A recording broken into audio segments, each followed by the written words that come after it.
Buenas tardes o buenas noches a todos. Para empezar este acto, que será el primero de toda una serie que nos llevará hasta el mes de mayo, quiero empezar, como es lógico y justo, además, no solamente lógico, también justo, dando las gracias a todo el Vicerrectorado de Cultura de la Universidad de Valencia, especialmente a su vicerrectora, a Esther Alba, que para mí es un modelo académico, pero también de compromiso con la sociedad y de compromiso con lo que es, digamos, la universidad, y con el intento constante que hace de difundir, ¿no?, de propagar, que la universidad no sea una especie de fósil envuelto de ámbar, sino que sea un centro que tiene contactos con la sociedad, y que lo que aquí se haga tenga trascendencia fuera de estos muros, por muy venerables que sean, como en este caso lo son. Así que quiero empezar dando las gracias al Vicerrectorado y a Esther.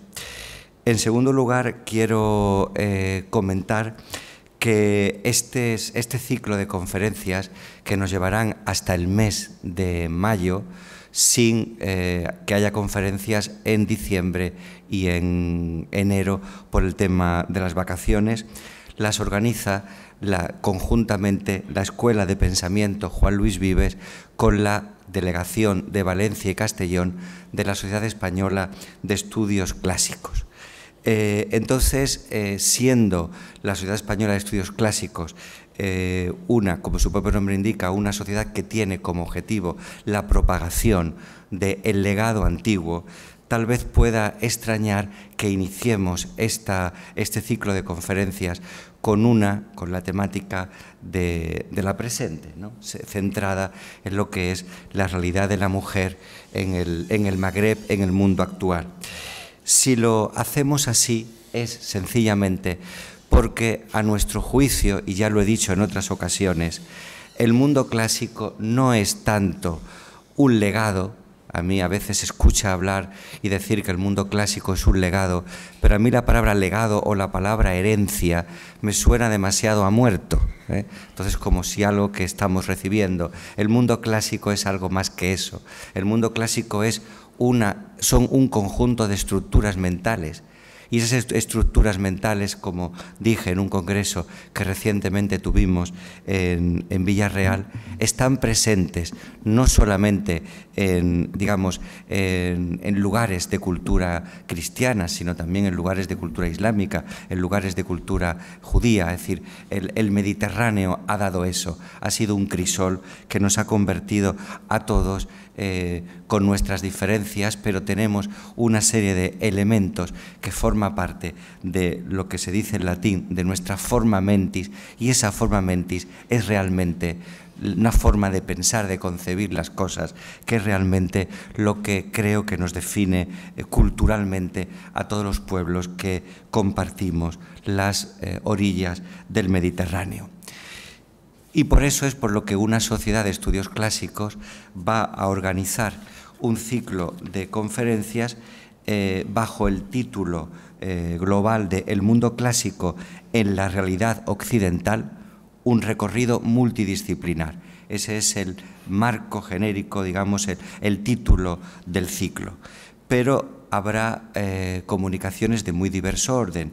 La de hoy, que luego presentaré ahora enseguida, la del profesor Carmelo Pérez Beltrán, catedrático de la Universidad de Granada, está centrada en un tema actual en el Magreb. Pero tendremos otra conferencia, por ejemplo, en el mes de noviembre, el 30 de noviembre, de la profesora Meritxell Simó Torres, de la Universidad de Barcelona, que nos hablará de las damas, las mecenas y las trovairits, es decir, las mujeres en el espacio sociopoético trovadoresco. Es decir, también hablaremos de la mujer, pero en un espacio, digamos, literario. Luego tendremos ya en febrero un catedrático de Derecho Romano de la Universidad de Cantabria, el profesor Francisco Cuenaboy. Vendrá después la profesora Cayetana Johnson, que es una gran arqueóloga y de la Facultad de San Dámaso de Madrid, que nos va a hablar sobre el Templo de Jerusalén, es decir, nos va a hablar de ese templo como un ejemplo de arquitectura helenística, comparándolo con lo que fue la sede del Gran Sanedrín. Después tendremos en el mes de marzo la conferencia de otra catedrática de la Universidad de Jaén, que nos va a hablar de la mujer en San Juan de Ávila.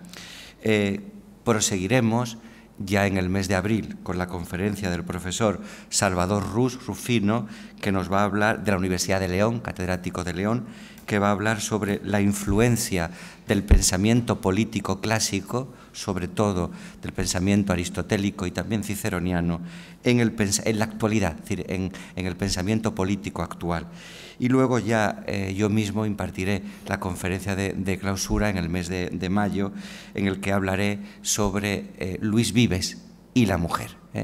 Entonces veis que de una u otra forma la mujer está presente, es el hilo vertebrador de estas jornadas, que a mí me alegran especialmente por celebrarlas en este entorno y presidido precisamente por la estatua de Luis Vives, que le da nombre a esta escuela de pensamiento.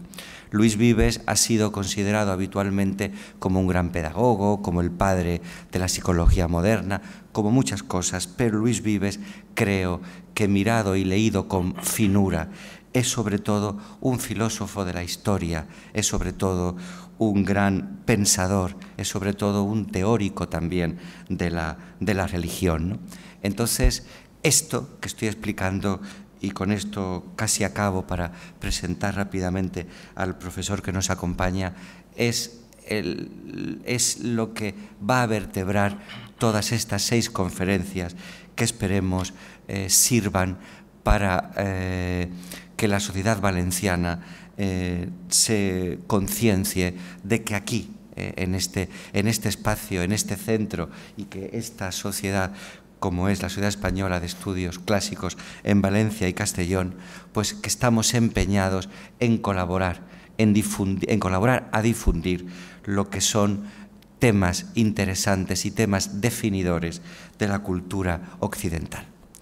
Pues bien, dicho esto, empezamos hoy con la primera de estas conferencias que, como he dicho, la pronunciará el profesor Carmelo Pérez Beltrán, compañero y amigo de la Universidad de Granada, catedrático de Filología Árabe.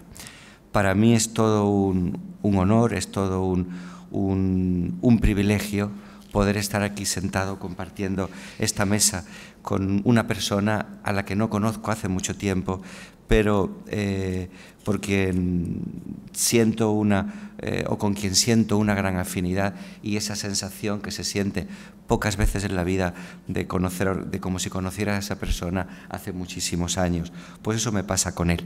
Él es catedrático, como digo, de la Universidad de Granada, es doctor en estudios árabes e islámicos,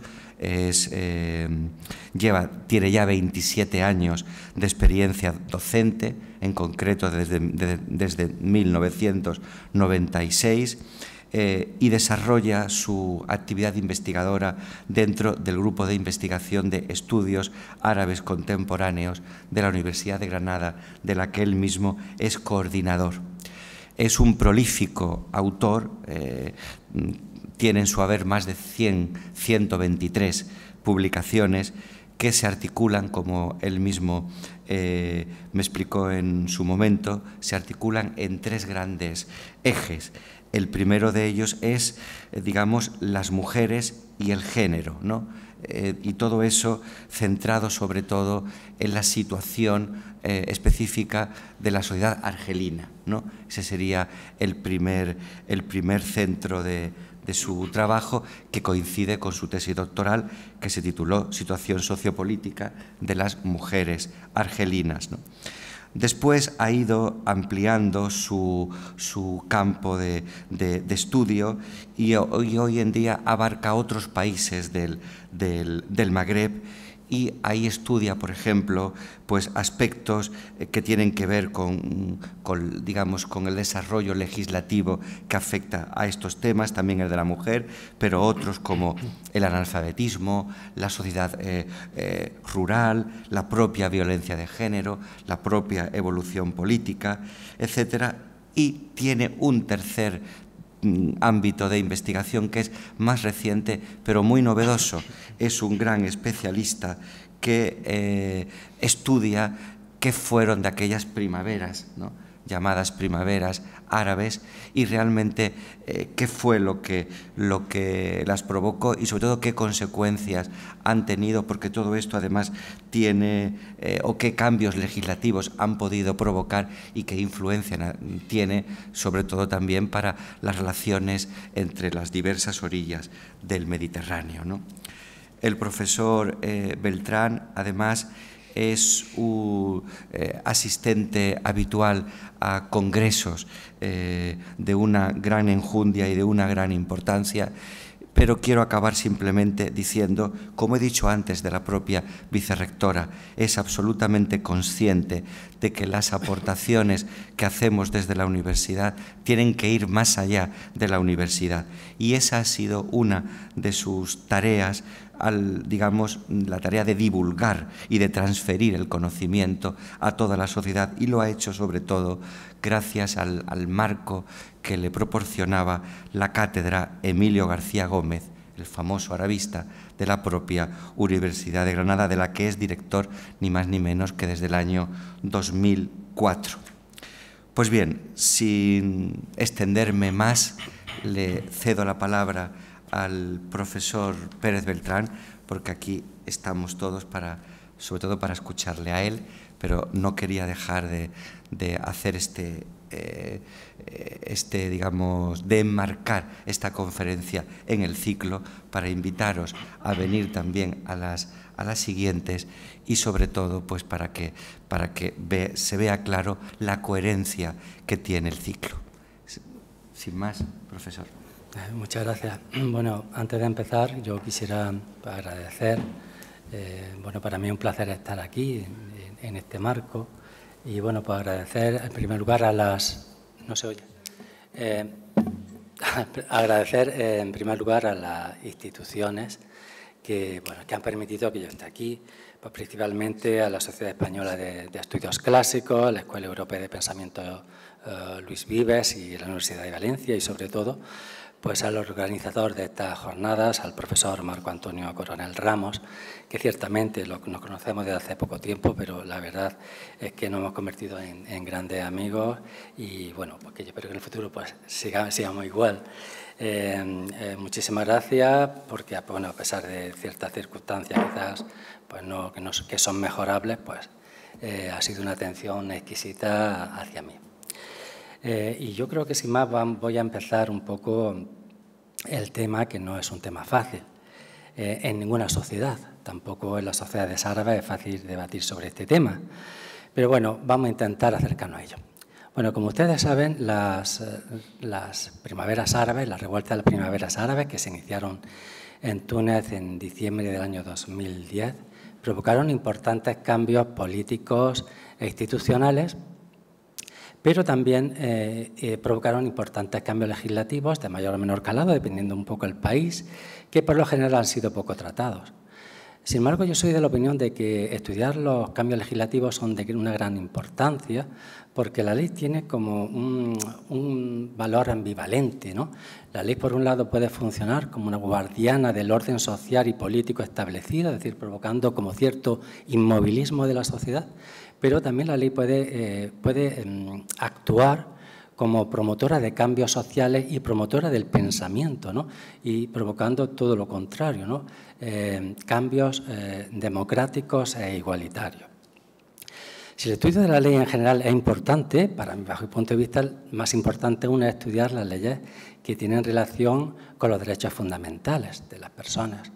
y entre ellos las leyes de violencia de género, ¿no? Las leyes de violencia de género que tienen por objetivo pues, actuar contra todo acto de violencia basado en la pertenencia al sexo femenino que tenga o pueda tener como resultado un daño o sufrimiento físico, sexual o psicológico para la mujer, así como las amenazas de tales actos, la coacción, la privación arbitraria de la libertad, tanto sea del ámbito público como del ámbito privado, que es como se define la violencia de género en esta declaración que fue adoptada por la Asamblea General de Naciones Unidas en el año 1993.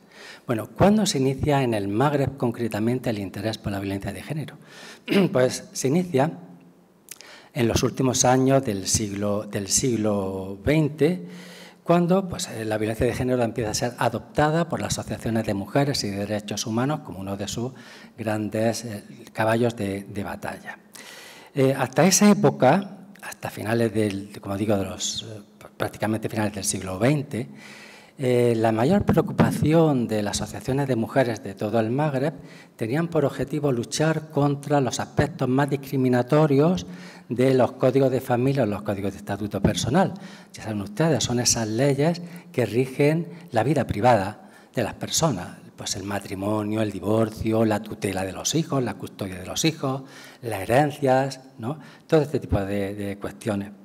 Además de otras cuestiones también que eran importantes, como la lucha contra el analfabetismo y la promoción pues, social, política, económica de las mujeres. También hay que decir que la lucha contra los códigos de la familia no es algo muy ajeno a la lucha contra la violencia de género. Realmente es una forma de lucha contra este tipo de violencia. Realmente se trata de un tipo de violencia que podemos llamar violencia institucional de género, porque se trata realmente de normas del Estado. Son leyes que son propuestas por el Poder Ejecutivo, por el Gobierno, son debatidas por el Poder Legislativo en los parlamentos, son aprobados y son puestas pues, en aplicación, ¿no? La cuestión importante es que, bueno, que estas normas pues tienen ciertos aspectos que son diferenciadores o discriminadores entre el hombre y las mujeres, de tal manera que ciertamente, pues, al no ser igualitarias, pues hay ciertas leyes que se apliquen exclusivamente, no todas, ciertas leyes que son de aplicación para los hombres y ciertas leyes que son de aplicación para las mujeres, con la característica de generalmente son bastante más discriminadoras cuando hablamos de las cuestiones de mujeres. Por tanto, normas que promocionan o legitiman ciertas desigualdades y que favorecen distintos tipos que podemos ubicar dentro del ámbito de la violencia de género. Pongo algunos ejemplos. El Código de Estatuto Personal de Túnez, en el artículo 13, dice: el esposo no podrá obligar a la mujer a consumar el matrimonio si no paga la dote. Eso quiere decir que una vez que el marido paga la dote a su esposa, tendría el derecho o la facultad de obligarla a mantener relaciones sexuales incluso por la fuerza o mediante el uso de algún tipo de violencia.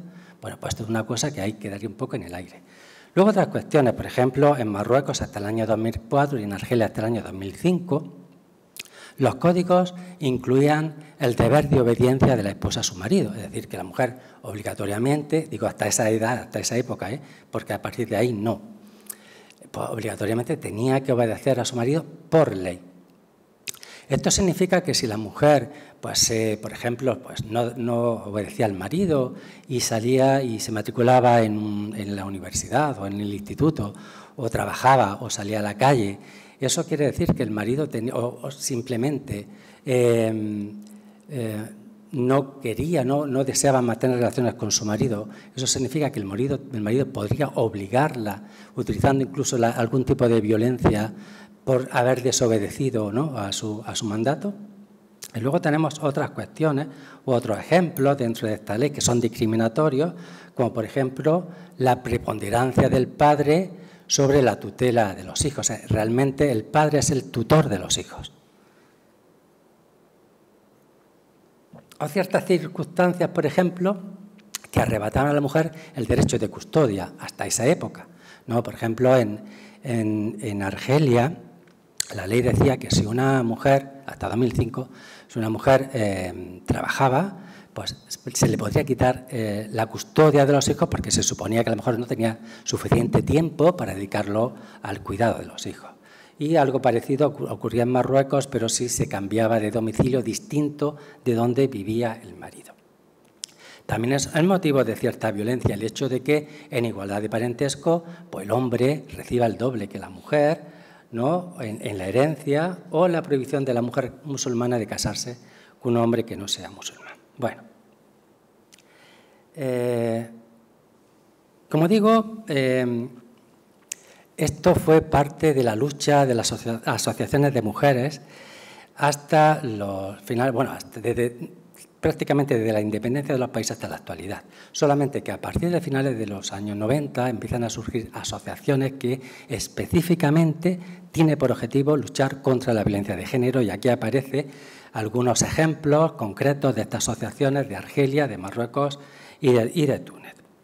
Es decir, que la lucha contra la violencia de género pues, es un asunto que parte, en primer lugar, de las preocupaciones de la sociedad civil, ¿no?, de las preocupaciones de la sociedad civil, especialmente asociaciones de mujeres y de derechos humanos, con tres objetivos principales. En primer lugar, pues ayudar a las mujeres que por cualquier motivo pues, sufren distintos actos de violencia.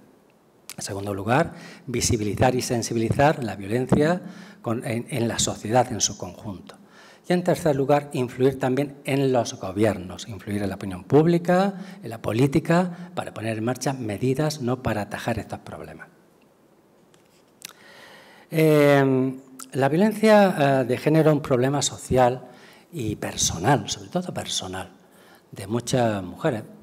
Y ha sido puesto en evidencia por algunos estudios sociológicos que se han hecho a nivel nacional y que son muy importantes.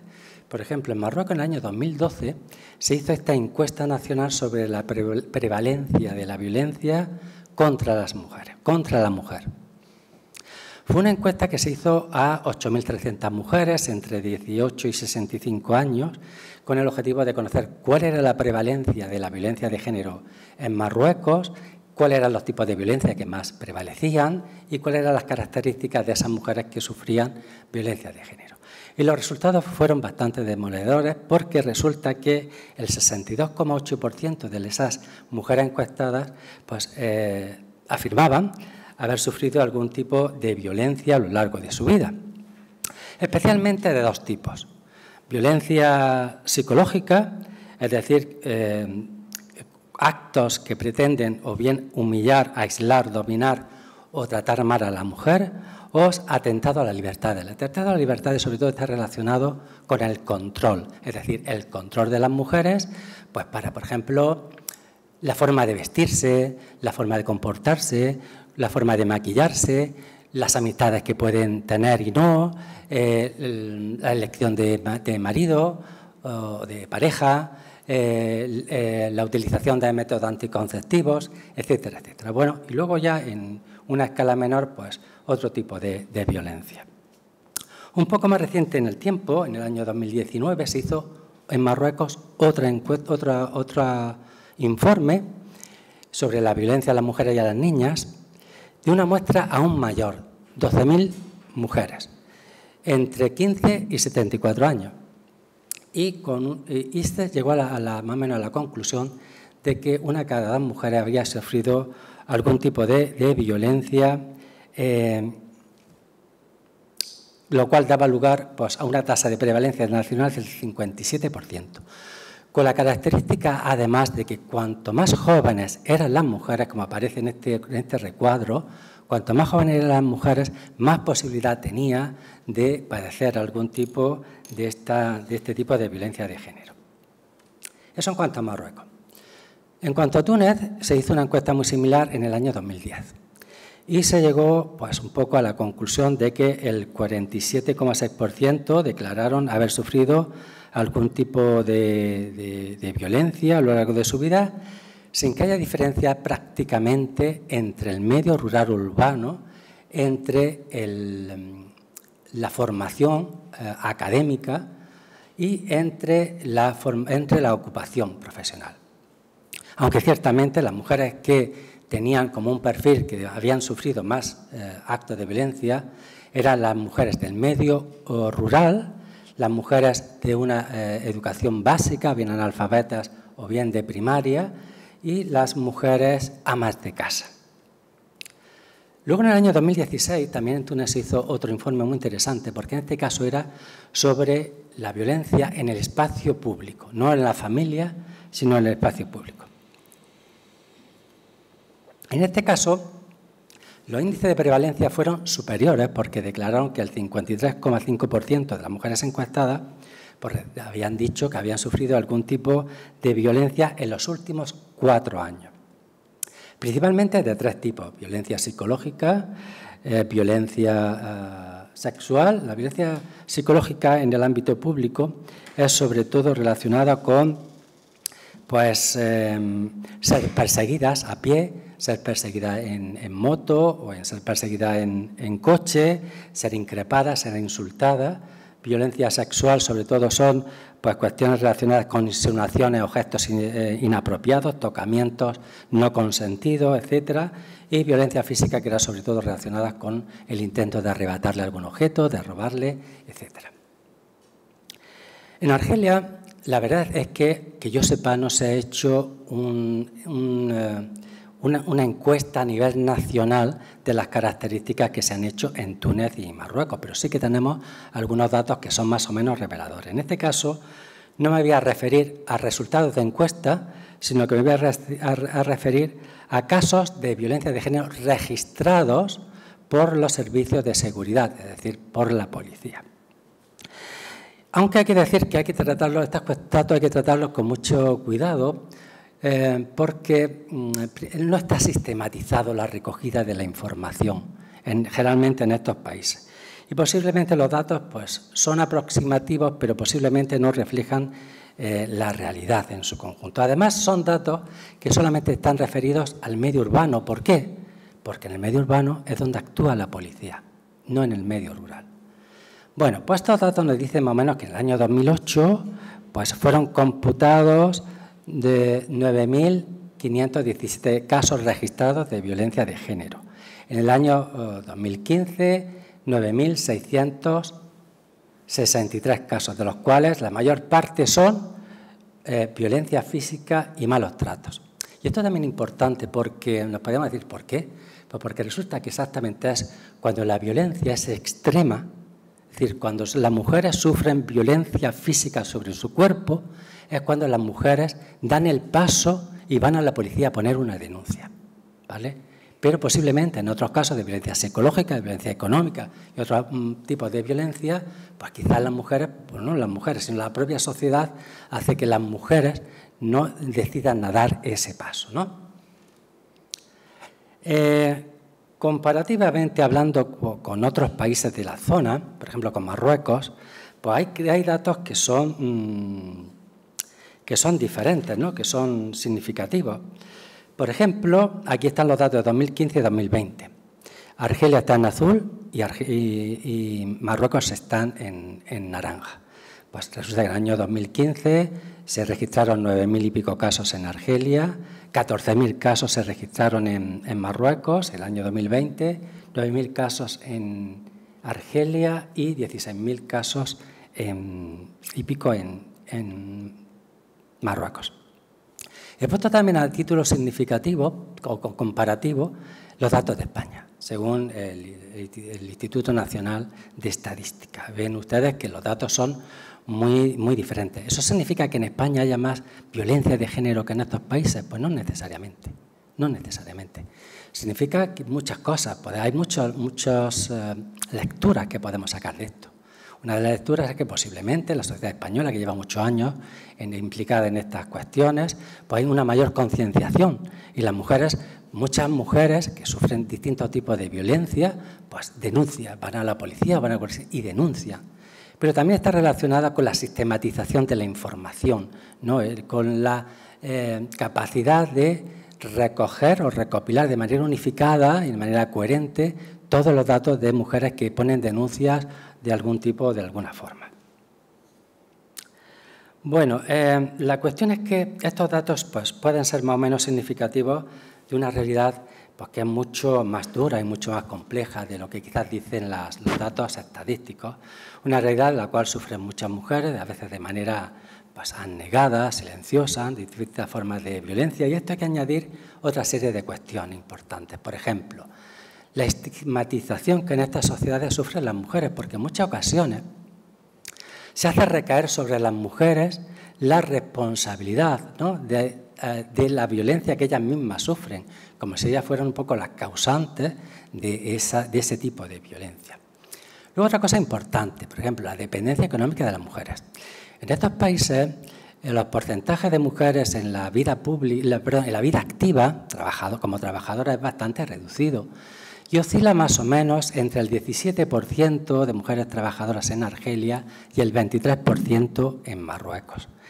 Eso quiere decir que en muchas ocasiones las mujeres aguantan o deben aguantar, o se supone que aguantan estoicamente distintos actos de violencia dentro del ámbito familiar, pues porque posiblemente piensan que su situación, ¿no?, sería peor quizás si no viviera dentro del entorno familiar, debido, como digo, a esa dependencia. Luego otras cuestiones, por ejemplo, los procesos judiciales, que son largos y tediosos, la falta de intervención eficaz de la policía, porque hay datos, o sea, hay estudios que dicen, por ejemplo, que cuando la policía, por ejemplo, hay una disputa a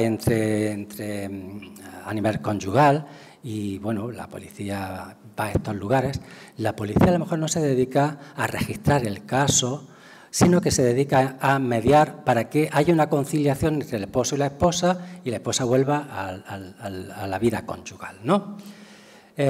Luego hay pocos centros de acogida de estas mujeres, pocas instituciones de apoyo, presiones familiares de distinto tipo, y luego hay una cuestión quizá ideológica, que es la violencia de género, que en muchas ocasiones se considera que es un asunto privado entre el esposo y la esposa, o entre los miembros familiares, o incluso que es como cierto deber religioso. Me voy a detener un poco en esta cuestión, ¿vale? No hay que olvidar que quizá el deber de corrección, un poco el deber de represión o de castigo de la esposa o de los hijos incluso, pues ha formado parte de la estructura del Mediterráneo, de la estructura cultural y social del Mediterráneo durante siglos, y por lo tanto también de la estructura social del mundo árabe.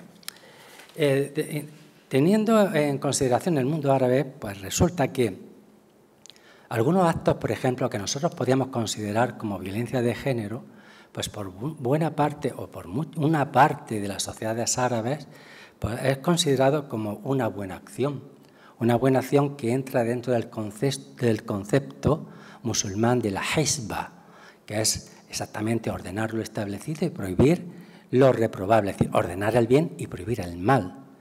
De tal manera que ciertos actos de violencia contra las mujeres son una especie de lo que en derecho musulmán se llama ta'zir, es decir, ciertas castigo menor por faltas que se consideran que transgreden las normas, que transgrede pues, la licidad, ¿no?, los actos lícitos, los actos decorosos. ¿Esto es algo del pasado?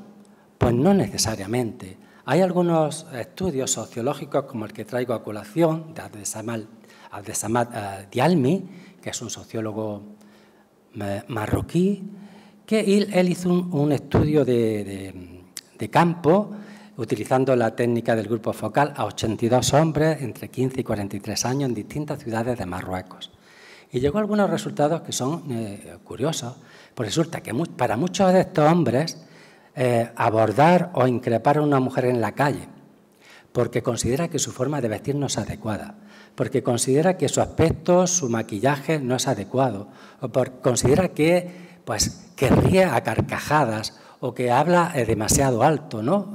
Todas estas cuestiones, pues no solo no es inadecuado, sino que considera que es un deber para todo musulmán, debido a la hisba, es decir, hay que ordenar lo establecido y prohibir lo reprobable.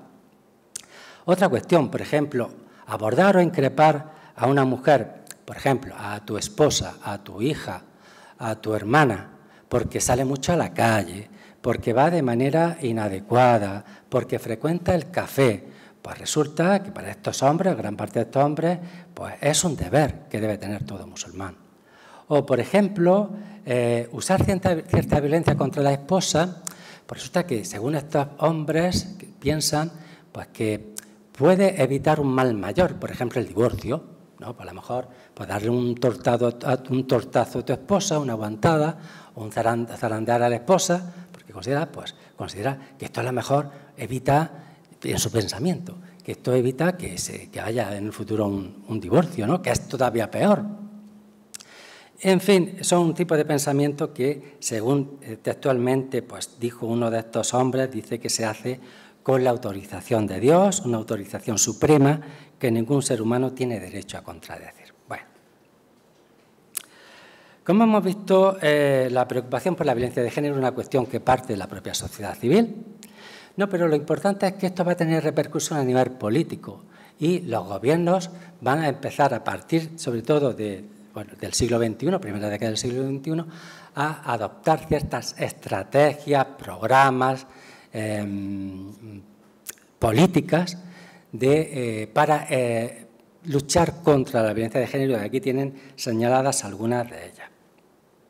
Y como consecuencia de esta campaña, un poco de esta actividad, por parte de la sociedad civil, por un lado, por parte de los gobiernos, por otro, es cuando se empieza a adoptar leyes específicas para luchar contra la violencia de género. El primer país que dio el primer paso, fue Argelia, en el año 2015. Pero resulta que en el caso de Argelia es una ley parcial que no entra dentro de la categoría de ley integral porque realmente es una pequeña ley que se adopta para introducir algunos cambios dentro del Código Penal. Cambiar alguna ley, algún artículo, modificarlo, etcétera, etcétera, con el objetivo de castigar diversos aspectos de violencia física a nivel privado, física, psicológica, etcétera, a nivel privado y a nivel público. Esta ley tiene una importante polémica que está relacionada con el perdón de la víctima, que después voy un poco a retomar.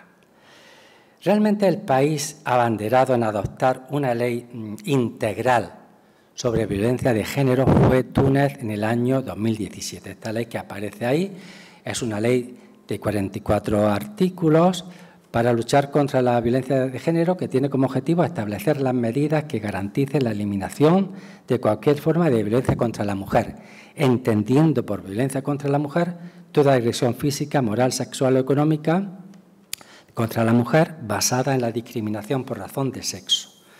Bueno, hay que decir que es una ley que pretende un enfoque global, integral. ¿Por qué? Porque pretende el cambio, ¿no? La transformación social y la transformación de la mentalidad, de las costumbres, ¿no? Del pensamiento, mediante 3 medidas. Medidas preventivas, sobre todo a través de la educación y la sensibilización, medidas penales, es decir, modificaciones dentro del Código de Penal, y medidas de atención a las mujeres víctimas. Esta ley tiene partes también muy polémicas. Por ejemplo, no se incluye nada relacionado con modificaciones dentro del Código de la Familia, el Código de Estatuto Personal, es decir, esas leyes de matrimonio, divorcio, tutela, custodia de los hijos, etc. Y luego también es polémica porque no se elimina del Código Penal por sanciones penales que todavía existen hoy, por ejemplo, por homosexualidad y lesbianismo, que actualmente pues, está castigado en Túnez hasta con 3 años de cárcel, y tampoco de adulterio, tal manera que una relación entre un hombre y una mujer que no estén casados, pues pueden tener hasta 5 años de cárcel y una multa de 900 dinares. En 2018 fue publicada una ley de estas características similares en Marruecos. Es la ley esta 103.13, referente a la lucha de la violencia de género, y de nuevo nos encontramos ante una ley que pretende ser integral, ¿no? De distintas medidas, que consideran que la violencia contra la mujer es cualquier acto material, moral o impedimento basado en la discriminación de sexo con resultado de daño corporal, psicológico, sexual o económico para la mujer. Una ley que, de nuevo, tiene cuestiones polémicas. Por ejemplo, no se habla para nada de un tema que reivindicaban durante mucho tiempo las asociaciones de mujeres, como es la violación conyugal.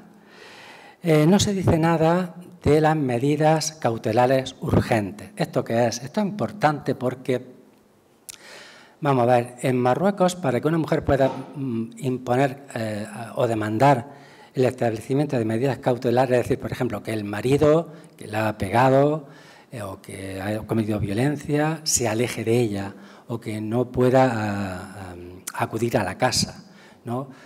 Estas cuestiones se hacen en Marruecos una vez que se inicia el procedimiento judicial, una vez que se empieza el juicio sobre el acto de violencia. Sin embargo, las asociaciones internacionales lo que indican es que la mujer debería en cualquier momento solicitar al juez y solicitar medidas cautelares para evitar mayores actos de violencia. Luego hay cuestiones polémicas sobre la escasez de recursos de protección y acogida, no regularización de estos recursos, y luego, igual que en Túnez, porque todavía el Código Penal sigue sancionando, ¿no?, con penas de cárcel y con multas, pues a personas que no están unidas mediante matrimonio, bien sea relaciones heterosexuales o bien sea relaciones homosexuales. Bueno, yo no me puedo detener en explicar mucho la violencia, bueno, la ley esta de violencia de género, pero voy a poner algunos ejemplos, ¿no?, de estas nuevas leyes de violencia de género. Voy a empezar con la cuestión sobre la violencia física. Bueno, sobre violencia física, las leyes actuales, las que se adoptaron hace un par de años, 2 o 3 años, tienen 2 objetivos principales. O bien aumentar las penas o bien aumentar las casuísticas, no, para proteger a las mujeres. En el caso de Túnez no se aumentan las penas, por ejemplo, en el caso de agresión, pero sí se aumentan las casuísticas. ¿Qué pasaba anteriormente? Pues anteriormente el artículo 218 del Código Penal pues decía que, bueno, se multaba con 2 años, bueno, se multaba con 200 dinares y con 2 años de cárcel a la persona que actuaba, ¿no?, que hacía un acto de violencia o agresión, pero solamente en 2 casos, en que el autor fuera un descendiente, es decir, un hijo, un nieto, etcétera, o el cónyuge. A partir de 2017 se amplían los casos y entonces pues, la pena se aplica también a los ascendientes, es decir, pues a los padres, a los abuelos, etcétera, a cualquier persona que tenga autoridad sobre la víctima, es decir, a un tutor, a un profesor, a un jefe. Esto también es importante, no solamente al cónyuge, sino también ahora se introduce al excónyuge, a los prometidos, exprometidos, antiguos novios, etcétera. Y bueno, pues esto quizás es importante. Cuestiones que podemos un poco criticar, pues bueno, pues que como he dicho, habla de cónyuge, excónyuge, novio, exnovio, pero no especifica a las mujeres como víctimas de violencia de género, con lo cual hay una invisibilidad de este fenómeno, cierta invisibilidad, pero ciertamente son las mujeres las que más se pueden beneficiar de esta nueva ley. En el caso de Marruecos quizás está mejor resuelto porque además de hablar de cónyuges, prometidos, etcétera, incluye específicamente una referencia a las mujeres. Dice por razón de su sexo, bisabab jinsiha, por razón o por motivo de su sexo, ¿no? Con lo cual, aquí sí que podemos decir que habla exclusivamente o ya específicamente de violencia de género, de violencia sexual, y además incluye a las mujeres más vulnerables, haciendo una especificidad, por ejemplo, a las mujeres embarazadas o a las mujeres con discapacidad. Y en el caso de Argelia, pues en general podemos decir que mantiene una visión un poco más miope que en el caso de Túnez y de Marruecos, porque solamente incide en la violencia conyugal, la violencia entre marido y mujer o excónyuge, pero no contempla otro tipo de violencia que sí contemplan pues, las otras leyes. Y luego aquí tenemos el gran problema en el caso de Argelia, que es el perdón de la víctima. ¿Qué dice la ley? Pues dice la ley, bueno, vamos a ver, que si el acto de violencia, ¿no?, provoca o no provoca una enfermedad grave o una enfermedad que provoque incapacidad por un tiempo superior a 15 días, ¿no?, la ley estipulaba que se castigaba con 1 a 3 años de cárcel, ¿no? Pues resulta que, dependiendo la cuestión esta del perdón de la víctima, si la víctima, si las mujeres perdona, resulta que se pone fin al procedimiento penal. Incluso en situaciones mucho más graves, de tal manera que la violencia conlleve a la pérdida o amputación de uno de los miembros, la pérdida de una mano, de un brazo, de una pierna, la privación de su uso, ¿no? No se amputa, pero no se puede utilizar, la pérdida de la vista, etcétera, o que provoque cualquier invalidez, pues resulta que el perdón de la víctima conllevaría la reducción de la pena a la mitad, ¿no?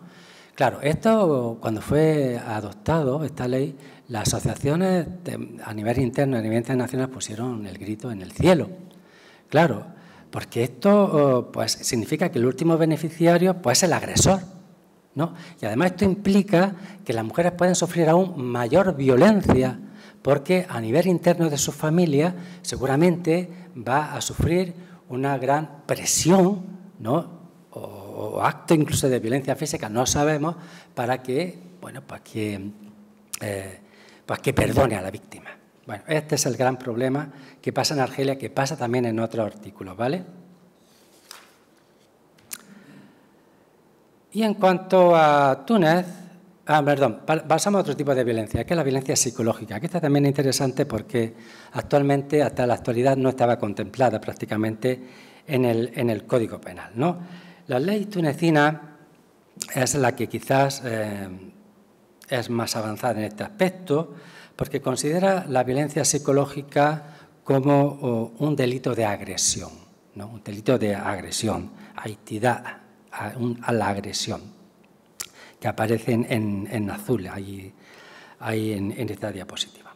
Y dice algo así como que se castigará con una pena de 6 meses a 1 año de cárcel, una multa de 1000 dinares, a cualquiera que agrede de forma reiterada a su cónyuge mediante palabras, gestos, acciones que menoscaban la dignidad o la consideración de la víctima o que afecta a su integridad psicológica o física. Y dice que se exige el mismo castigo cuando los actos sean cometidos por uno de los excónyuges, prometidos o exprometidos, etc. Bueno, con respecto a esto podemos hacer 3 cuestiones o 3 observaciones. En primer lugar, que para que la violencia psicológica sea considerada como una agresión, tiene que tener un carácter reiterativo.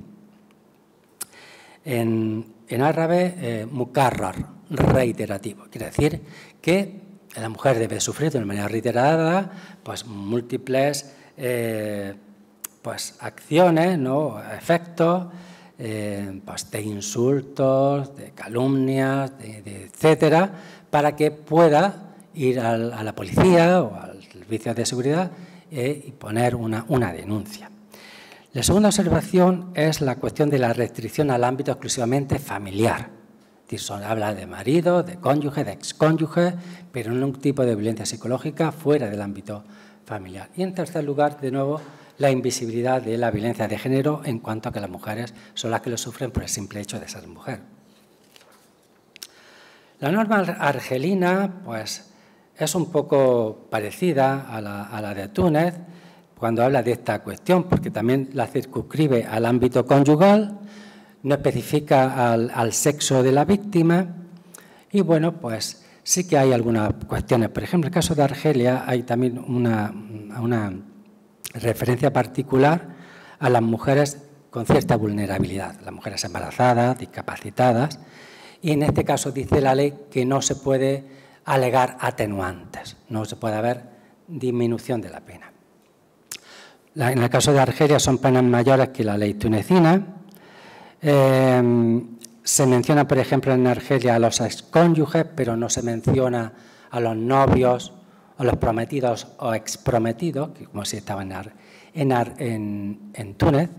Y de nuevo aparece al final, que aparece en rojo, en negrita, de que el perdón de la víctima pone el fin al procedimiento penal. Vale. Pasamos ahora al acoso sexual. Bueno, el taharrush al-jinsi, acoso sexual. Bueno, pues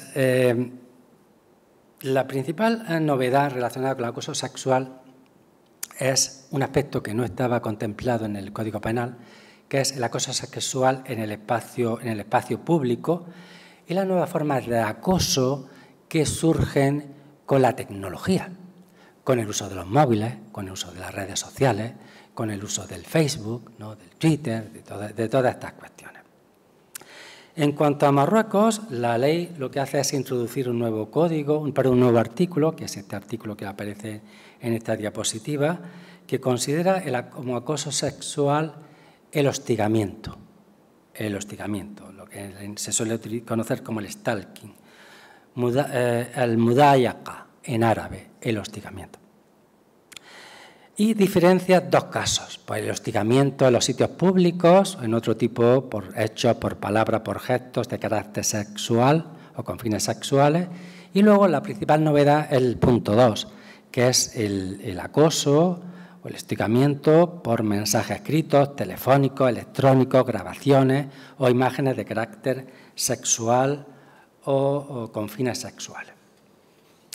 En el caso de Argelia, también aparece un nuevo artículo para castigar también el hostigamiento, aunque existen dos diferencias principales. En primer lugar, la ley argelina menciona específicamente a las mujeres, ¿no?, como víctimas, la marroquí no, y la ley argelina especifica que ese acto de acoso, ¿no?, ese acto de hostigamiento, para que sea delito, tiene que provocar en la mujer un carácter ofensivo y no deseado, ¿vale?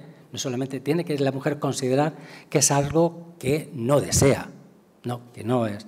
Y eso pues conllevó, por ejemplo, a que esta feminista que aparece aquí, Nusha Escalli, una feminista marroquí bastante conocida, diga lo siguiente sobre la ley de Marruecos. Dice: la norma marroquí se encuentra a caballo entre la lucha contra el acoso sexual y la represión sexual, porque no define el acoso sexual por el hecho de generar en la víctima un estado intimidante, hostil o degradante, tal como lo había recomendado el Consejo Nacional de Derechos Humanos, ni identifica al sexo del acosador, ¿vale? Ahí dice un poco que, claro, al no decir que la ley tiene que provocar en la mujer una repulsa, pues que de alguna manera pues también está hablando quizás de cuestiones moralizantes. Bueno, porque va un poco de mal de tiempo, y paso a la cuestión de la violación.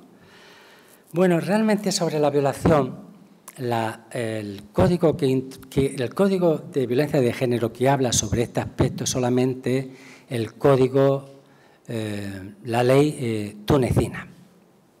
Eso no quiere decir que en Marruecos o en Argelia no esté penalizado la violación, solamente que la ley de violencia de género que se han adoptado últimamente no introduce ninguna novedad con respecto al Código Penal. La violación, o el objetivo que tiene este artículo, es ampliar el propio concepto jurídico de violación, que ahora es definido como todo acto de penetración sexual, cualquiera que sea su naturaleza y el medio utilizado, contra una persona del sexo masculino o femenino sin su consentimiento. Y dice que será castigado con 20 años de cárcel. Dice: se considera que no existe consentimiento cuando la edad de la víctima sea menor a 16 años cumplidos.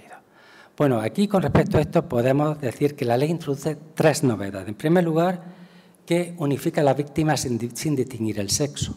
Es decir, anteriormente se consideraba violación solamente la penetración no consentida de un hombre a una mujer. Ahora, tanto para un sexo masculino como femenino. La segunda cuestión, que la ley actual mantiene una noción bastante amplia sobre la naturaleza y el medio utilizado. ¿Por qué? Porque anteriormente, al 2017, la violación es definida como la penetración vaginal mediante violencia o amenazas. Ahora, sin embargo, pues se considera violación las agresiones sexuales por el medio que sea vaginal, sea bucal, sea anal, y la introducción de otros miembros corporales, sean dedos, sea el puño, sea la lengua o cualquier otro objeto. Y finalmente, pues se considera que esto es bastante importante, que un menor de 16 años pues nunca puede dar su consentimiento, no está capacitado para dar consentimiento. Cualquier relación con un menor de 16 años es violación para la ley tunecina. Bueno, en el caso de Marruecos, para decir, no hay cambio en el Código Penal, la violación sigue siendo considerada solamente y exclusivamente la penetración de un hombre a una mujer, sin su consentimiento, por lo tanto se excluye al hombre como víctima de violación. Las penas son menores a Túnez y luego solamente se considera la violación como la penetración vaginal, no como en el caso de Túnez, que ya hemos dicho que puede ser otros medios y otras cuestiones. Paso al final, la parte baja, y es que en todas las leyes se ha excluido la violencia de las leyes de violencia de género, se ha excluido la violación conyugal. Lo traigo a colación porque es un aspecto que había sido durante mucho tiempo reivindicado por las asociaciones de mujeres y de derechos humanos, que se incluyera la violación conyugal dentro de este tipo de normas. Y las leyes magrebíes parecen optar por otra fórmula tradicional que podemos denominar como la del débito conyugal. O sea, la idea que prevalece es la del débito conyugal, es decir, que no se concibe que dentro del matrimonio pues pueda haber violación conyugal, sino que lo que se concibe es el derecho que tiene el marido a mantener relaciones sexuales y, por lo tanto, el deber que tiene la esposa pues, de llevarlo a cabo. Y ya en el último, que sí no quisiera un poco terminar esto va a ser bastante rápido, es una cuestión un poco sobre los debates ideológicos que genera la violencia de género y específicamente las leyes de violencia de género. Y los debates se articulan en torno a dos modelos de sociedad que conviven en estos países de manera simultánea. Un modelo que podemos llamar de corte laico y un modelo que podemos llamar de corte confesional. En ambos modelos, como pone ahí, la religión y la política se mezclan de manera a veces conflictiva. Bueno, pasamos al primer modelo, que es el modelo que hemos llamado de laico, de corte laico de la sociedad. ¿A quién podemos incluir aquí? Pues aquí podemos incluir ciertas tendencias, por ejemplo, como las asociaciones de mujeres, asociaciones de derechos humanos, la sociedad civil laica, ONGs o ONGDs, no todo, esto todo depende, tenemos que luego ir viendo cada uno, los partidos de izquierdas, otros partidos no islamistas, etc. Bueno, en general, esta tendencia asume completamente el concepto de género tal y como pues, fue definido el género como un recurso de análisis, tal y como surgió pues, dentro del feminismo occidental, pues, sobre todo a partir de los años 70. Y que parte de una premisa fundamental, y es la premisa de que las relaciones y las representaciones mentales que se hacen entre hombres y mujeres son construcciones culturales, no es algo natural, es una construcción de la cultura, ¿no? Y que están basadas esas construcciones en dinámicas de poder y de conflicto, pero con la particularidad de que esas dinámicas han provocado y siguen provocando desigualdades entre hombres y mujeres y discriminación de las mujeres, tanto en el ámbito de lo público como en el ámbito de lo privado. Y también otra cuestión importante es que esas construcciones culturales que nosotros hemos heredado durante siglos también provocan o generan distintas manifestaciones de violencia de género. Y también parte de otra cuestión, y es que las relaciones de género son un artificio, son algo artificial, es una construcción, es un artificio no político y cultural, pero como tal artificio puede ser construido y deconstruido en pro de una mayor igualdad o de la igualdad. Con respecto a las leyes de violencia de género, pues esta tendencia pues siempre se muestra favorable a cualquier ley que pueda que pueda luchar contra ello, pero no solamente ellos, sino que se muestran críticas contra los gobiernos de sus países porque consideran que no hacen lo suficiente, que son leyes que pueden ser mejoradas y que deben ser mejoradas. Por ejemplo, aquí tienen un poco la opinión de la Asociación para la Emancipación de la Mujer de Argelia, que dice: la ley no nos satisface totalmente, ¿no?, la ley de violencia de género, pero es un primer paso, un instrumento a favor de las víctimas.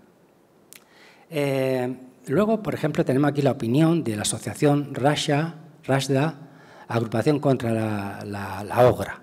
Dice: la ley es una cobertura jurídica que va a ayudar realmente a las mujeres a tener más derechos y más equilibrio tanto en el interior del hogar familiar como en los lugares públicos. Y luego también hay otra serie de manifestaciones que consideran que para mejorar la violencia de género se debería de seguir un poco la experiencia occidental, o se debería de seguir un poco las recomendaciones de organismos internacionales, bien sea a nivel de países determinados u otras instituciones. Bueno, eso por un lado. Luego, por otro lado, tenemos la otra tendencia, la que he llamado tendencia confesional, ¿no? Pues es una tendencia que en línea general se encuentra opuesta a cualquier modelo laico de sociedad, de tal forma que cualquier intento de secularización o que ellos perciban como secularización es considerado como una imposición cultural de Occidente o como un nuevo intento de Occidente por seguir dominando al mundo árabe o al mundo islámico. Es lo que Ghannouchi, el líder islamista, Rashid Ghannouchi, el líder islamista tunecino, denomina la cruzada laica de Occidente, ¿no? La cruzada laica de Occidente. Es decir, ya no es una cruzada religiosa, lo que pretende actualmente Occidente, sino lo que pretende es imponer, ¿no?, el modelo propio de Occidente, el modelo secular a los países árabes. ¿Quién podemos ubicar dentro de este ámbito? Pues podemos ubicar a los partidos y los movimientos islamistas, instituciones y organizaciones islámicas, gubernamentales, no gubernamentales, asociaciones de ulemas, asociaciones de adules, de alfaquíes, ciertos movimientos de protección de la familia y género, etc. Bueno, en este contexto podemos decir que el género, como categoría de análisis, como concepto, es totalmente rechazado, ¿no? El concepto de género es totalmente rechazado. Y el único referente, ¿no?, que se admite para reflexionar sobre las mujeres o sobre la familia es el referente islámico, ¿no? No existe nada más allá de ese referente. Por lo tanto, ideas como género, como construcción que hemos dicho, como relación de poder, son ideas que o bien desaparecen del discurso de estas personas o bien, si aparecen, es pues para criticarlo o para rechazarlo. ¿Cuál es la idea de base? Bueno, la idea de base es que Dios ha creado a los hombres y a las mujeres diferentes en cuanto a la naturaleza. ¿Con qué objetivo? Con el objetivo de que se complementen mutuamente. Por tanto, las relaciones que se establecen entre hombres y mujeres dentro de la sociedad musulmana pues no son construcciones sociales, no son un artificio político. Realmente las relaciones son una especie de proyecto divino, ¿no?, dictaminado por el propio Dios, que debe permanecer inmutable en el espacio y en el tiempo. Y dentro de la familia, los roles que deben desempeñar los hombres y las mujeres también deben ser diferentes, según este pensamiento. ¿Por qué? Pues porque así se asegura que se complementen mutuamente. Y eso es lo que se supone que garantizaría, pues, la solidez y la pervivencia de la familia musulmana.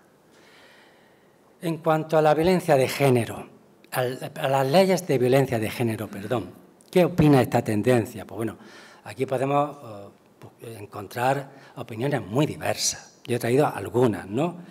Pues bueno, por lo general son opiniones negativas, eso sí hay que decirlo. En general son opiniones negativas contra este tipo de leyes. Por ejemplo, hay opiniones que dicen que las leyes de violencia de género pues son contrarias a los preceptos coránicos y a la identidad nacional musulmana. Por ejemplo, tenemos la primera manifestación, que es de una diputada de un partido islamista de Argelia, que dice: el texto, está refiriendo a la ley de violencia de género, es contrario a los preceptos coránicos y tiende a distorsionar a la familia. O la tercera opinión, que es en este caso de una parlamentaria, una mujer parlamentaria del partido An-Nahda, Renacimiento, de Túnez. Dice: se trata de una norma, la ley, de una norma incompatible con los valores de la familia musulmana, que golpeará el corazón de la religión islámica y manchará la identidad misma de la sociedad tunecina. Bueno, eso son unas opiniones.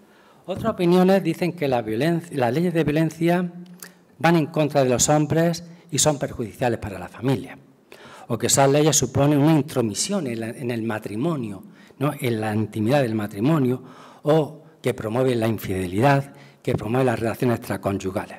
Veamos la opinión de un diputado independiente de Argelia. Dice: la ley amordaza las libertades del hombre porque corre el riesgo de estar perseguido por cualquier motivo. Es una forma de convertir en lícitas las relaciones extraconyugales, puesto que será más simple tener una querida que estar casado. Bueno, o dicen que este tipo de leyes son una imposición a las normas occidentales que distorsionan la familia musulmana e introducen en el país un feminismo radical.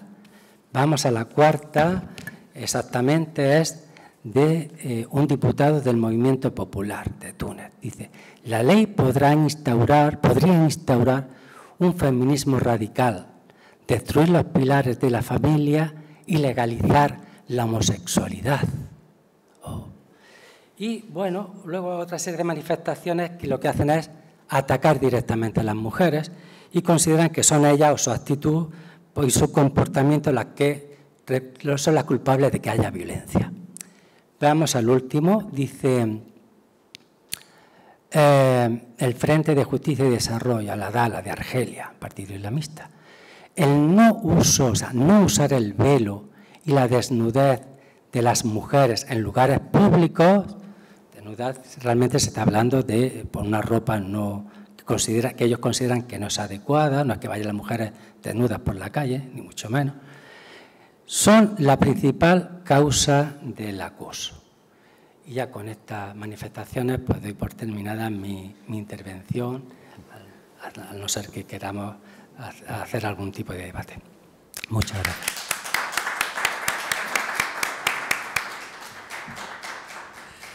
Muchísimas gracias, profesor Pérez, Carmelo Pérez, por esta magnífica exposición que creo que ha sido muy ilustrativa, muy clara, concisa también, porque el material es inmenso.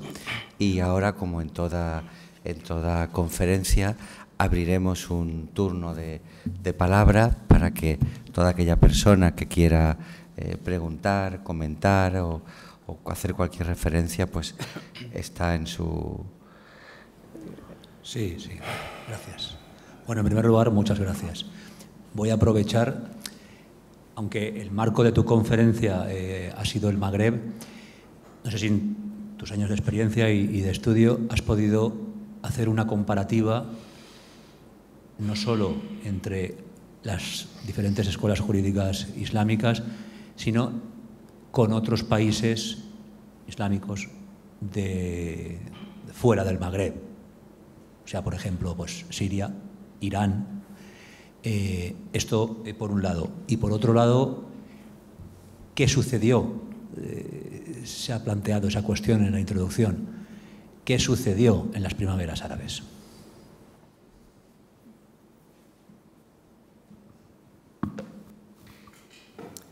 Bueno, realmente, bueno, este es un tema que inicié hace pocos años.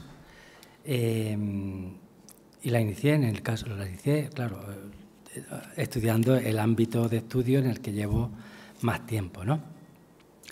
Y no he hecho realmente una comparativa con otros países árabes. Pero sí que es cierto que en el caso concreto de la lucha contra la violencia de género y la adopción de leyes específicamente, pues no sé, que yo sepa, todavía no se ha promulgado, por lo menos con este desarrollo, en otros países de la zona oriental, la zona del Magreb, ¿no?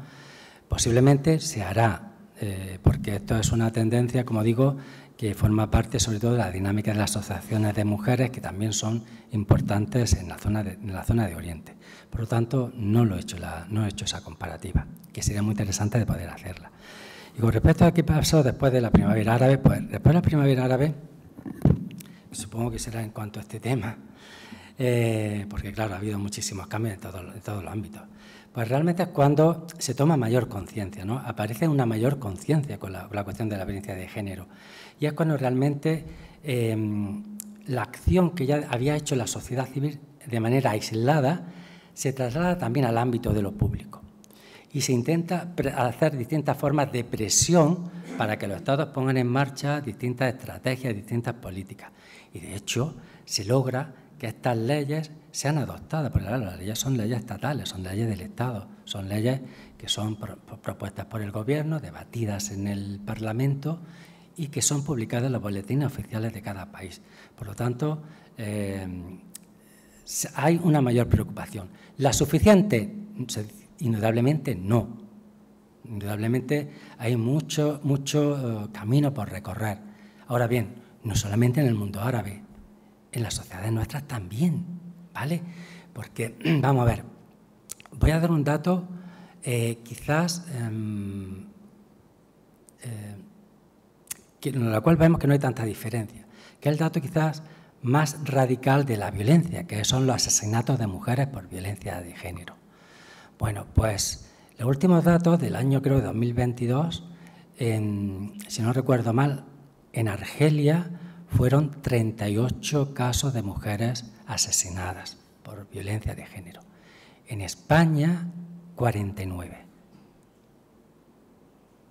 ¿Vale? Con lo cual, y ciertamente los asesinatos, lamentablemente, son más fáciles de computar que la violencia psicológica o que la violencia sexual, ¿no? Y son datos que podemos decir que son más objetivos a la hora, lamentablemente, a la hora de computar. Por lo tanto, hay mucho por hacer, ¿no? Mucho por hacer en todas las sociedades.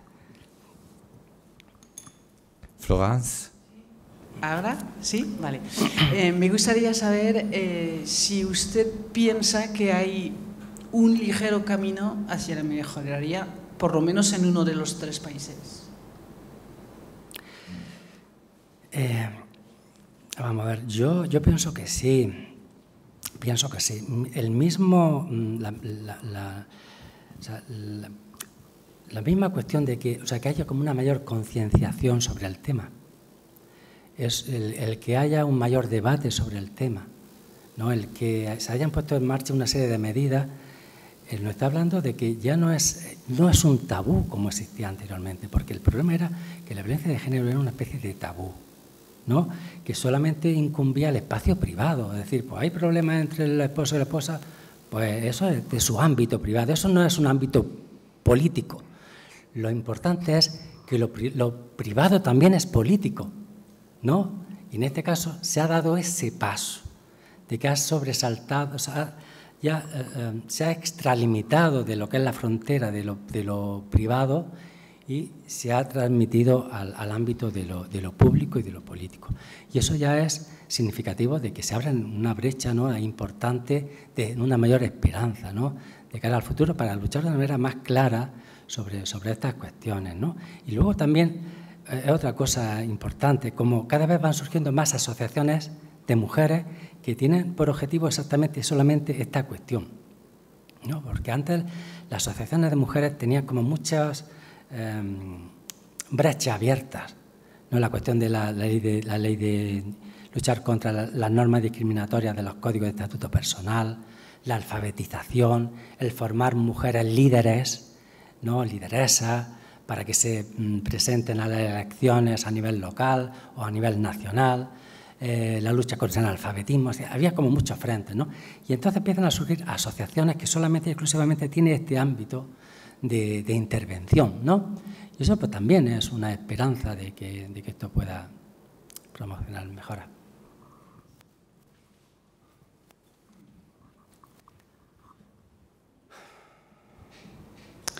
Hola, buenas tardes. Hola. Mira, yo soy argelina, he estudiado aquí en la Universidad de Valencia y en este verano justamente he defendido mi tesis que era sobre la ética del cuidado, el caso de Argelia. Y bueno, y en esta ocasión entonces he tratado mi tema desde el punto de vista de la estructura social de la sociedad argelina. O sea, el cuidado, cómo se hace dentro de esta estructura. La estructura, o sea, que origen de la sociedad argelina se impone cuando el cuidado se realiza dentro de la familia. Sin embargo, por ejemplo, encontramos 1%, no llega al 1% de las personas mayores que se llevan a las residencias.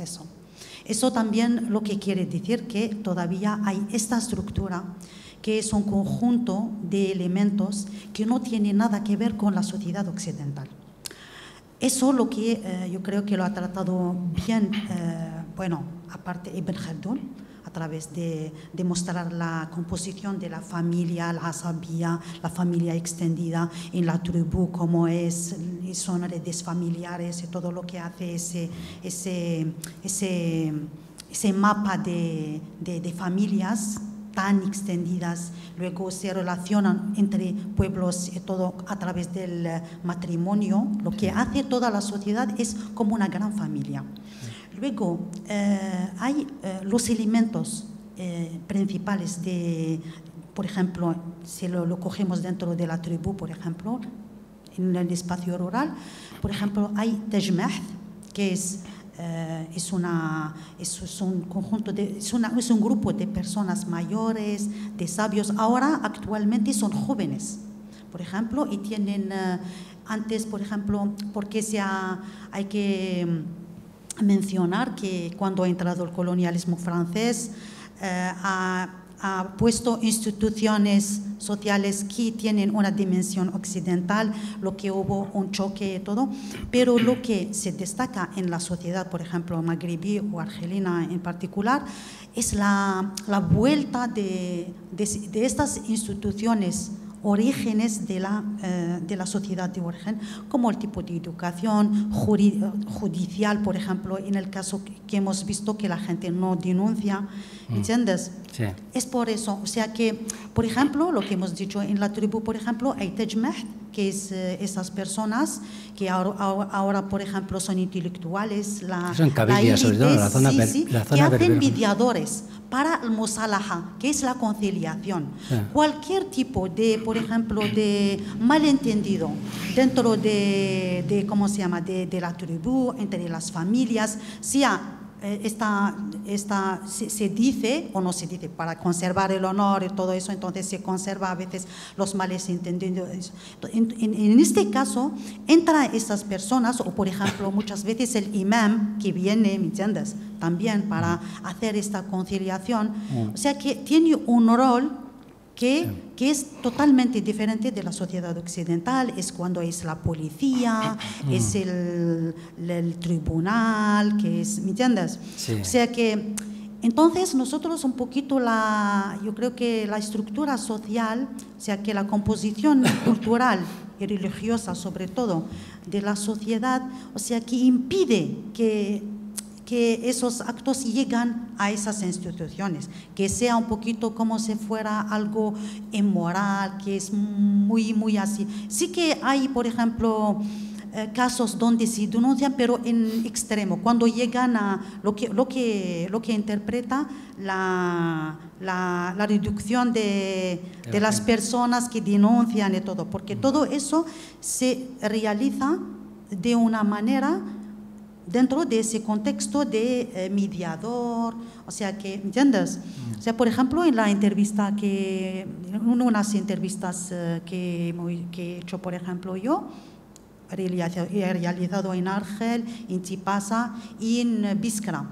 Uno me ha dicho, en Huergla hay una persona que tiene 80 años, esa persona, si está en medio de un conflicto, el conflicto se resuelve. O sea que todavía existe esas instituciones que tienen... Entonces, la violencia, sí que hay violencia en la sociedad árabe en general, como en cualquier, sociedad. Sí. Lo que pasa, yo creo que para resolver, para hacer, por ejemplo, en público esa violencia, yo creo que cada uno tiene su cultura, tiene su contexto, como es el caso del Magreb en general y la sociedad. Yo creo que en el mundo musulmán un poquito todo es la misma estructura, lo que has dicho antes. Sí, gracias.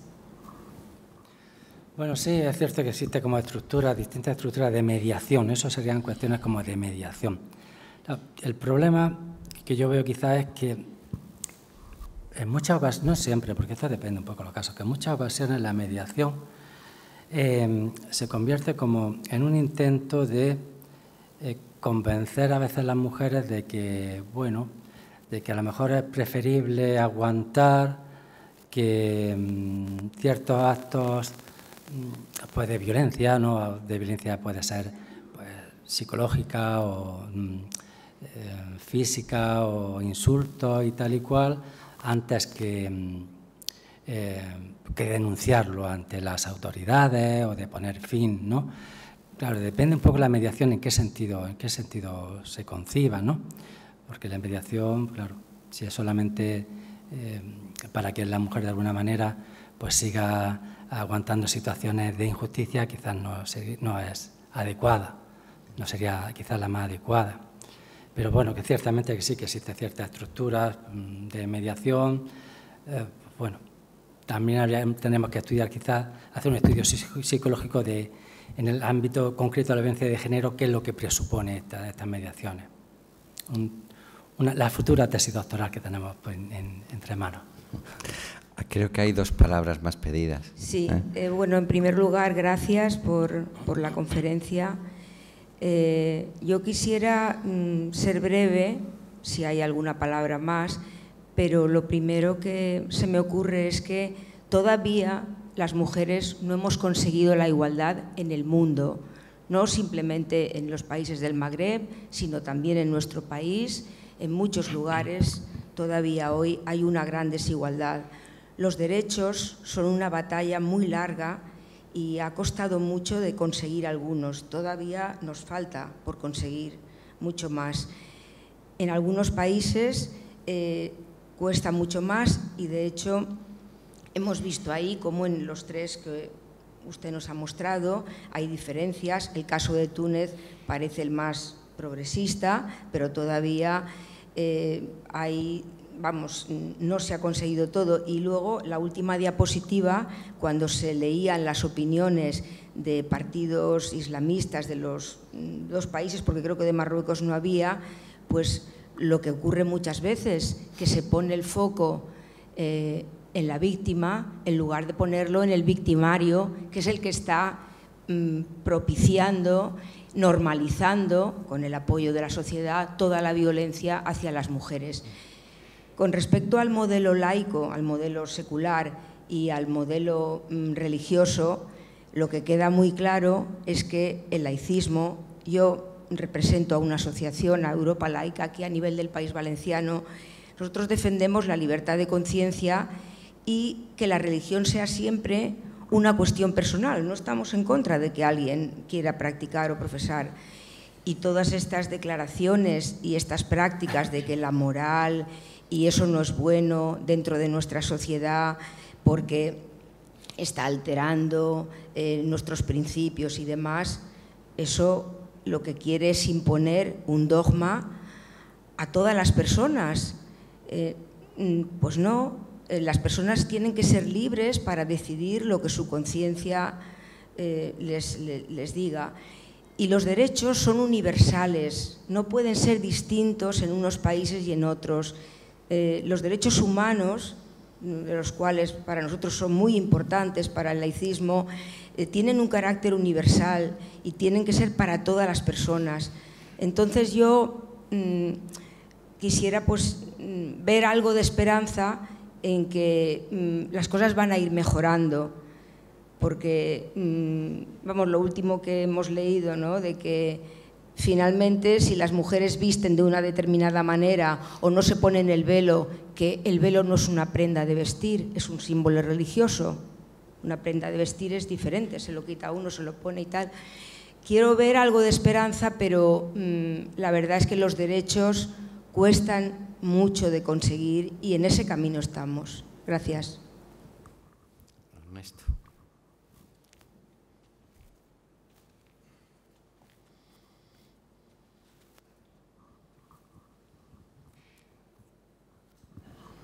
Sí, profesor. Buenas tardes. Bueno, en primer lugar, gracias, ¿no? Como decía Juan Luis Vives, pues aquello de, ¿no?, antes de que te pidan ayuda, pues ofrecerla, ¿no? Así que gracias por venir a ayudarnos.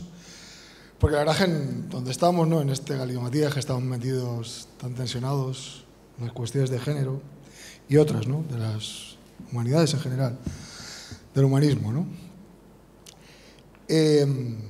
La verdad es que he llegado un poco tarde y me han faltado escuchar, no lo sé, seguramente porque he llegado tarde, términos como patriarcado y como, supongo, antropocentrismo, ¿no? No sé si han sido citados esos términos, pero en cualquier caso creo que tienen un nexo común con todas las religiones, la judeocristiana y también la musulmana, ¿no? Desde luego, desde su origen, creo que es ahí donde debemos de empezar quizás a contextualizarlo todo, ¿no? Y en todo caso, también, profesor, pues denoto que las cuestiones de género, pues en los países del Magreb, es verdad que les queda mucho hacer. También en Occidente, también en Occidente. En Italia, el Vaticano tumbó la ley del matrimonio igualitario, recientemente.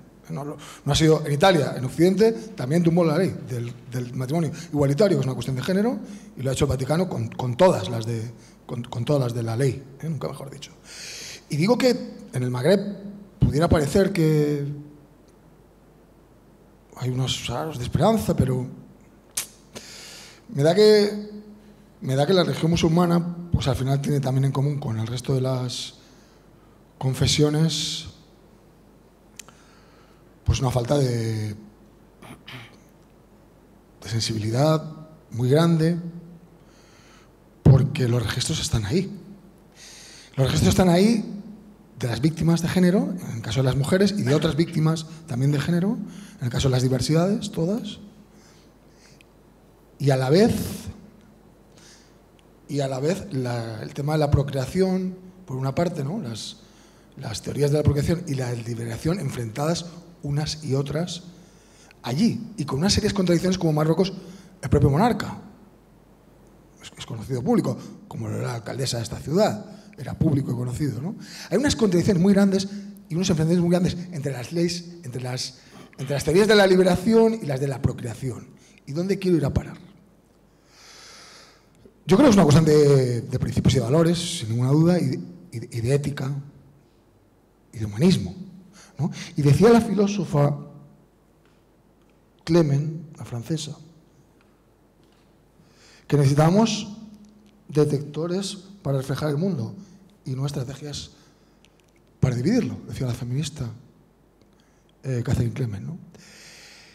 Pues en verdad yo veo aquí que esto de las religiones, pues como se está viendo, ¿no?, en estos últimos días, en otras cuestiones, también en Oriente Medio, están muy de actualidad, y en Ucrania, la religión ortodoxa, no digamos Rusia, lo que poder entrar ahí y ser LGTBI, por ejemplo, pues no sé qué hacemos.